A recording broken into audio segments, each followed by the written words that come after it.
Hello, Miami Dolphins fans. How are you today? Mike Oliva here for the Sleeper Miami Dolphins YouTube channel. Thank you for following us here on Sleeper for all your Miami Dolphins coverage. As always, follow us on Twitter as well at Sleeper Miami.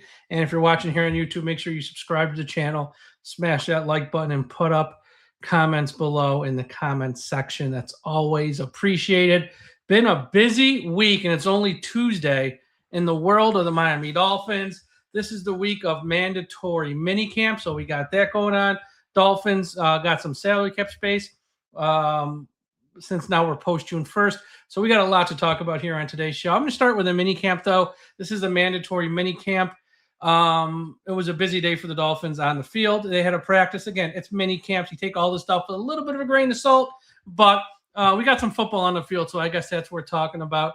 It's not open to the public, so only the reporters, the local reporters who get approval, can be there to watch. So want to give a tip of the cap to all the local South Florida reporters for the Miami Herald, Sun Sentinel, Palm Beach Post, and everyone else who are there for this information.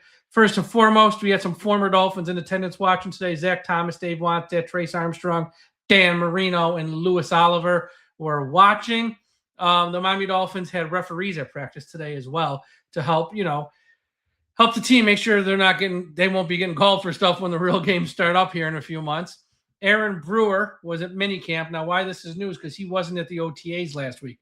Last week's OTAs were voluntary per Jeff Hafley.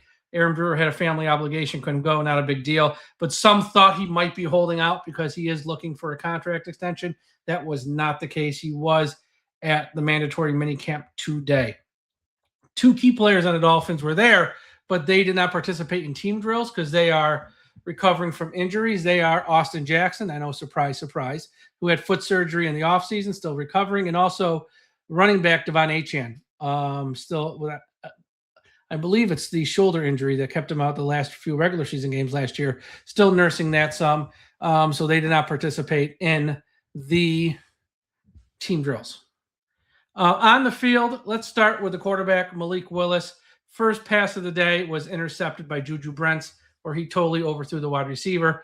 That was, I don't want to say it was his only bad pass of the day, but it might have been his only bad pass of the day. After that, he was very, very good, which is good news because last week at the voluntary OTAs, Malik Willis, for the 2 or 3 days there, from the people in attendance, like I said, those local reporters who are there watching, was not good. He was actually really, really bad. So good to see Willis sort of turn it around this week here, at least on the first day of the mandatory minicamp practices. From those who were there watching in person, they said he did not make the same mistakes he made last week. His passes had a lot of velocity on them, a lot of zip, tight spirals, and he was hitting guys that he wanted to hit in stride. He hit Malik Washington for a nice size gain. He hit a big pass to Jalen Tolbert. I think it was for over 20-plus yards or so. And he also hit rookie Kevin Coleman Jr. on a crossing route. So a strong day for Willis here at practice. The wide receivers overall, they were okay. I guess at the start of practice, there was some reports saying that they dropped a lot of balls. But for the most part, as the day went on, they did improve. And Miami did add a wide receiver today, which I will talk about here in a minute.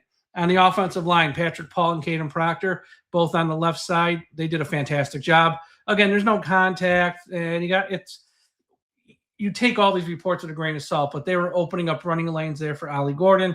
From all the reports where Ollie Gordon was 3 or 4 yards downfield before anybody could even put a hand on him type of deal. So nice to see Patrick Paul and Caden Proctor do very good there. Jonas Avayanea, I was told, had a very good day as well. And the offensive line overall did a very good job because I guess Sean Dugan and Jeff Hafley were, throwing in some blitzes there, and the offensive line did a nice job of picking them up. So kudos to the offensive line.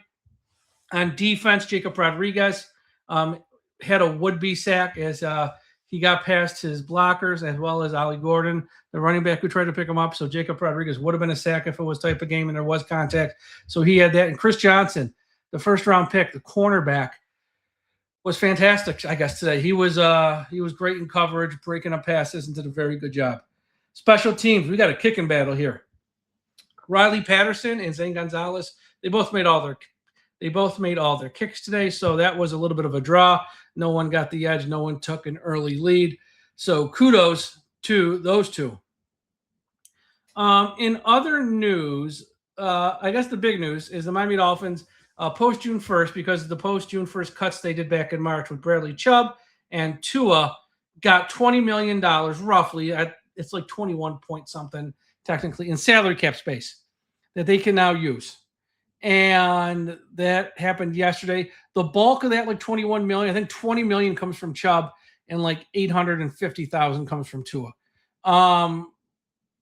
So yeah, and the reason they had Tua be a post June 1st cut is because the cap hit is half this year, half next year. If they would have done it just a regular cut, it would have been 100 million this year, and they didn't have the salary cap space to field the roster. So even though there's small cap savings for Tua doing it post June 1st, it's not so much about the cap savings, it's about how much they can eat on the cap and dead money. So that's why with Chubb, they get like 20 million in cap space. But with Tua, because his contract is so big, so bloated, and they just gave it to him not that long ago, his only opens up very little salary cap space. Either way, and they went into June 1st in May with only 1 million in cap space. So they get like 21 million. They got like 22 million overall. Half of that, roughly 10 million, has to go to sign the rookies. And the Miami Dolphins on Tuesday, today, signed 10 of their 13 draft picks. They signed them all. I'm just going to tell you the ones they didn't sign because it's a shorter list. 1st-round pick, Caden Proctor. 1st-round pick, Chris Johnson. And 5th-round pick, tight end, Sidhu Taori. Those are the only 3 that didn't sign. Jacob Rodriguez signed. Chris Bell signed. DJ Turner signed. Will Kazmarek signed. Kevin Coleman signed. Caleb Douglas signed. All of them signed. Max Llewellyn signed. They all signed except for those 3. So 10 of the picks are signed, sealed, and delivered, and no issues there. And I'm sure these last 3, because there's not much wiggle room these days when it comes to signing draft picks. Everything's slotted. It's not like the days in the 80s and 90s where guys could hold out, negotiate, and if you were picked, 23rd, you could make more money than a guy picked 9th if you had a smart agent. Those days are over. Where you're picked, you're slotted, and you get a certain amount. Now, with the 1st-round picks, it's a little special, a little unique because there's certain types of languages in there that you can fight over. It's really minor at the end of the day. It's nothing drastic. But so I expect these last 3 to be signed either by the end of the week or early next week. It shouldn't drag out too long because there's really nothing to talk about. So the Dolphins took half of that money and they signed 10 of the 13 draft picks. The other big story from Tuesday, today, was, there's been a lot of speculation and rumor that this Miami Dolphins roster, we got to call it what it is, not very good. But there's still a lot of unsigned veterans out there. Well, the Dolphins, when they get this salary cap space, even after you take $10 million out for the rookies, they're going to have $12 million roughly. Should they go out there and sign some veterans to improve the roster? There's some people in the media and some fans say, nope, don't do it. Play the kids, save the cap space for next year, roll it over. And then you got some who be like, well, hold on, this roster's pretty bad. We're going to need some vets to actually teach the kids and also might be able to help improve a position group as well. So there's been a lot of back and forth. Will they, won't they? I know, was it John Eric Sullivan or Hafley? Might have been Hafley. I'm not sure. Like a week or 2 back, said he didn't expect them to spend any money here post June 1st. I think Sullivan said it like right after the draft, that come June, he didn't expect anything major here. But they did make a signing today, but it's far from a major signing. Now, my take on this has been, if they want to sign a vet to a 1-year vet minimum deal, that's the key word, vet minimum deal, that's fine. But if they go, there's still some big names out there like a Deebo Samuel, L'Jarius Sneed, like they're going to want like 3, 4, 5, 6 million a year. Oh, hell no. The Dolphins should not do anything of that nature. It makes no sense. And that's not where this roster is. This is a rebuilding year. They have $180 million in dead money. It makes no sense to go out there and sign a $4 or $5 million player in June or July. Who, look, is that one player going to take you from 3 or 4 wins to like 8 or 9 wins? No. So why do it?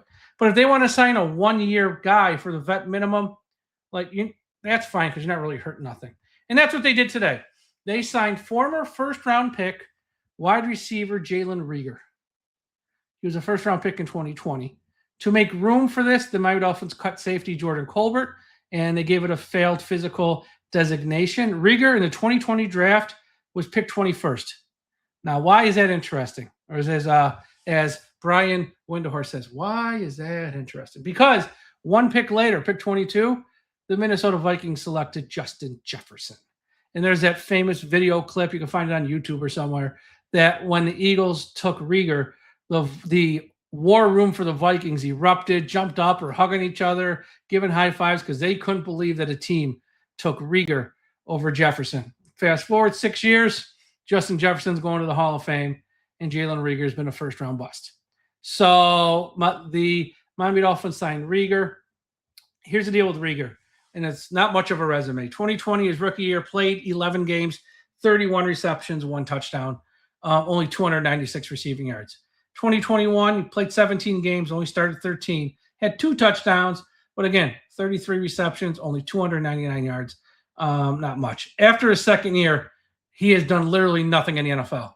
The Eagles just were fed up with him after 2 years. They traded him to who? Minnesota. So Minnesota ends up with both Jefferson and Rieger. But in Minnesota, he had 8 receptions for 104 yards, 1 touchdown. They held on to him for a year. Next year in training camp, they cut him.